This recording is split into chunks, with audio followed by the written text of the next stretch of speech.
রসুলের পর উম্মতের মধ্যে কে সবচেয়ে বেশি জ্ঞানী? রসুল বলেন আলামু উম্মতি মিন বাদি আলী ইবনে আবি তালিব, আমার পর আমার উম্মতের মধ্যে শ্রেষ্ঠ জ্ঞানী শ্রেষ্ঠ আলেম হচ্ছে হযরত আলী।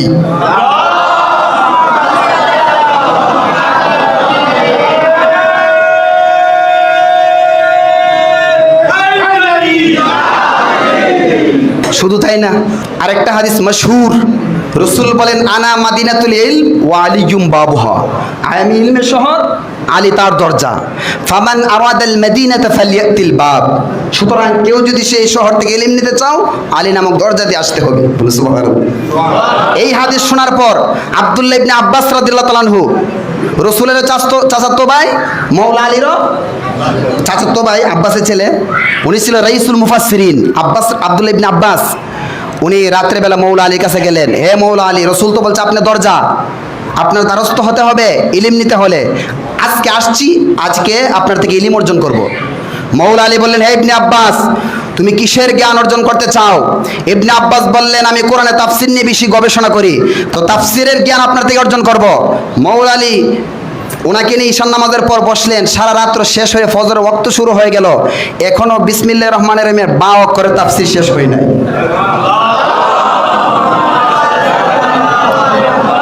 ইবনে আব্বাস বললেন, হে মৌলা আলী, আমি তো ভাবছিলাম এক দুই সিফারের তাফসির শেষ করবেন, আপনি তো বিসমিল্লাহর বা অক্ষরে তাফসিরই শেষ করেন নাই।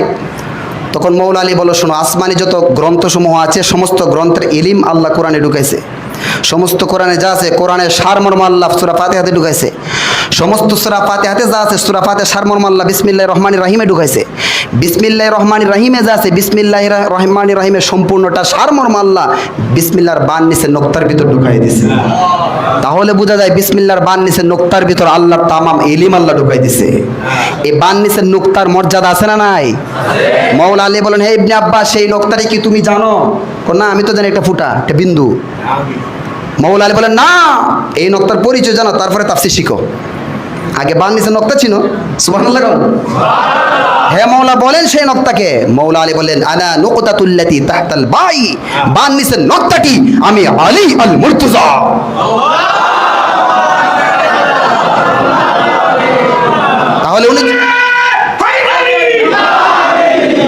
তাহলে যত দিক আছে ইলমের দিক থেকে আলী শ্রেষ্ঠ, তো সাহসিকতার দিক থেকে শ্রেষ্ঠ, বীরত্বের দিক থেকে শ্রেষ্ঠ, রাসূলের নিকটত্বের দিক থেকে শ্রেষ্ঠ, ইজমা করলো সর্বক্ষেত্রে মওলা আলী মুর্তজা শ্রেষ্ঠ। এই জন্য রাসূল বলেন, আলীকুন খায়রুল বাশার মান আবা ফাকাদ কাফার, আমি মুহাম্মাদের পরে শ্রেষ্ঠ মানব আলী, যে আলীকে শ্রেষ্ঠ না মানবে সে প্রকাশ্যে কাফের হিসেবে বিবেচিত। এই জন্য মওলা আলী সম্মান গণনা করে শেষ করা যাবে? রাসূল যে বলছে আবার ওয়ানসুর মান নাসারাহু, ওই যে গাদের খুমে, আল্লাহ তাদেরকে তুমি সাহায্য করো যারা আলীকে সাহায্য করে। এখন ওই যুগে তো আলীকে সাহায্য করছে তরবারি দিয়া, সাপোর্ট করিয়া, এখন কিভাবে সাহায্য করবেন? এখন সাহায্য করবেন মওলা আলীর যে বিশেষ মর্যাদা রয়েছে, আসলে যে তিনি কে, রসুলের পর তামাম সৃষ্টির জগতের মধ্যে সর্বশ্রেষ্ঠ যে তিনি, ওনার সেই মহান সম্মান যা উমাইয়া এবং আব্বাসীয়রা ধামাচাপা দিয়ে রেখেছিল, গোপন করে রেখেছিল, সেই গোপন বস্তুটাকে সমাজের মধ্যে ওপেন করে দেওয়া হচ্ছে মওলা আলীকে সাহায্য করা।